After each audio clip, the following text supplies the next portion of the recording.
Hi everybody, welcome to your weekly tarot forecast beginning Monday the 16th of June 2025. My name is Amy, I'm the owner of Looking Glass Tarot. Book a personal reading with me through lookingglasstarot.com.au. I do readings in person out of a shop via Zoom. I can give you a pre-recorded reading. You can hire me for an event if you're anywhere in the Greater Sydney area, and I also have gift vouchers for sale. Okay. So this first card here is from the Vampires deck by Luxe Cavendish, and it really, I took it very personally, this reading, because it talks about being,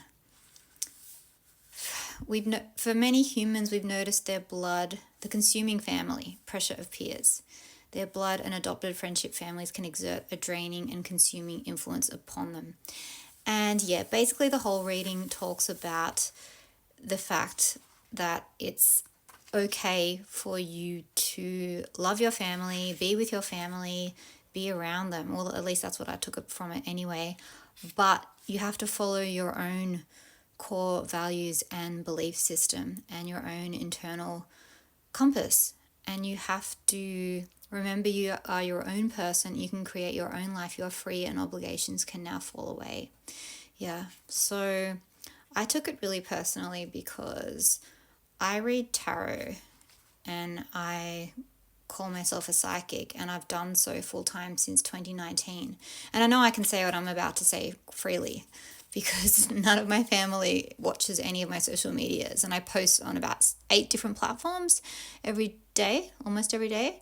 So my family are Christian, and it's been really hard. It was hard when I told them I didn't want to go to Sunday school and church anymore, and went to a Christian school, and I was just drenched in religion. So it was not easy for me to try to explain to my family that I needed to do my own thing and walk away. And then when I became a tarot reader, that was another whole thing.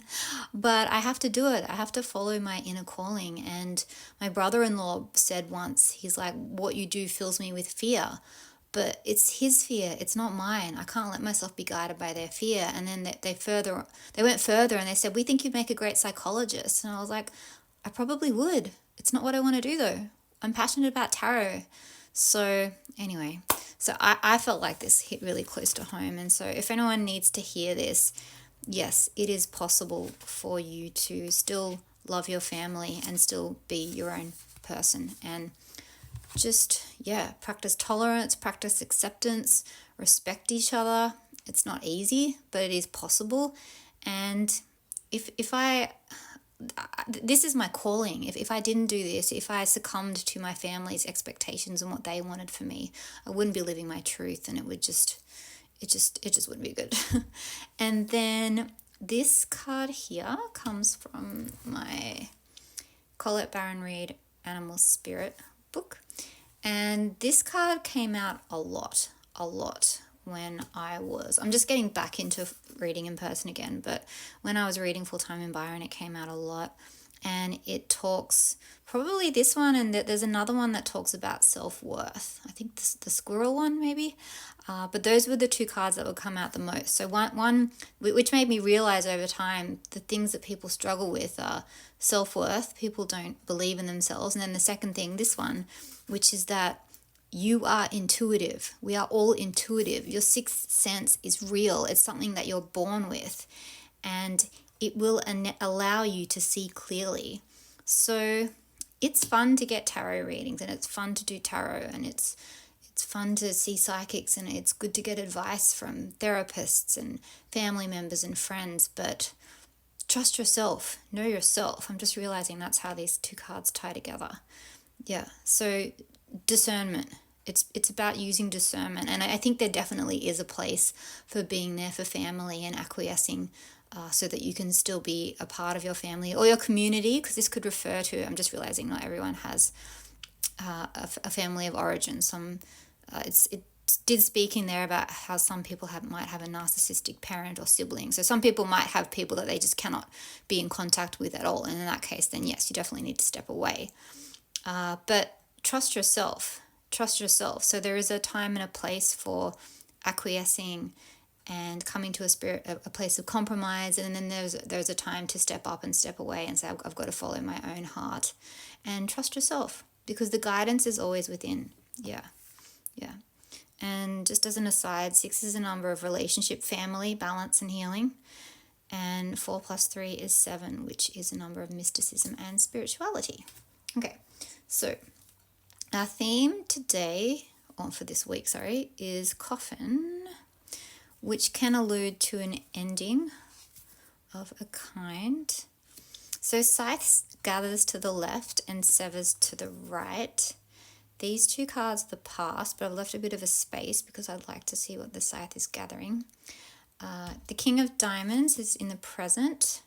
Ship is the future, which shows that you're moving into a space of complications. Oh, okay. There could be complications around money or work, but it's nothing that you can't handle. It's just the space that you're navigating this week. And then in the past, okay, so I'm wondering if there was some kind of a contract that some of you had signed, and it was to do with a relationship or business or health or something else, because we've got sorting out changes in a contract to sever arguments and disputes and discussions around finances so that you can navigate the complexities of the dynamics of some kind of complicated relationship moving forward, whether it's business, personal, love, family, friendship. Yeah, because here we're sorting out some kind of an agreement so that we can figure out a better flow or organize our finances, so then we can then move through more complications that are coming in. And I think these aren't things that are going to surprise you. Like you know these things are coming up. You know that you've got to deal with some paperwork or some family obligation or some kind of a relationship discussion you have to have. But you're going to take care of the issue once and for all. And then after this week's over, I think your energy is going to be freed up and lined up a bit. Yeah. So it's about working to get resolution. Yeah. All right. Okay. So now let's see. What's our theme? 5 of Cups. Okay. So that is a card of letting go. It can be grief and sadness. What's our present energy? Okay. All right. So we've got grief, sadness, letting go, and pain and heartache and maybe mental anguish. Okay, but you're finding balance with Libra. 2 cards of Libra, by the way, which is clarity, which is balance, which is Venusian ruled. And then you're moving on. Yeah, you're moving on. You're moving on and away from this heartache and heartbreak. You found your balance and you're letting it go. 8 of Cups. You're like, just done. And you're back in your power. Your power is coming back in this week, or there's a Aries, Leo, or Sag, sun, moon, or rising female that's around. Someone could be offering you their heart. Or you're discovering your own gifts. And then there's an unexpected turn of events. Let's see. Oh my goodness. In a good sense. Ace of Cups. A loving new beginning. Could be to do with business, could be to do with an Aries, sun, moon, or rising, masculine energy. And yeah, again, work, team, community. Yeah, so your advice is you're navigating uncharted waters. So coming back to this card here, which is reminding you to trust yourself, trust your intuition. Don't stress out. Try not to let your anxieties and fears get the better of you. And do your research. Like you're moving through uncharted waters. This is new territory. But what's coming in is unexpected. And it could be that it's asking for you to step up and take responsibility with the Emperor. But with the Ace of Cups, it's actually a loving new beginning. And you've got the Knight of Cups as well. And you're shining and in your power with the Queen of Wands. And the 3 of Pentacles tells me that you're surrounded by community. And you're working hard and everything's all falling together. It's all falling together.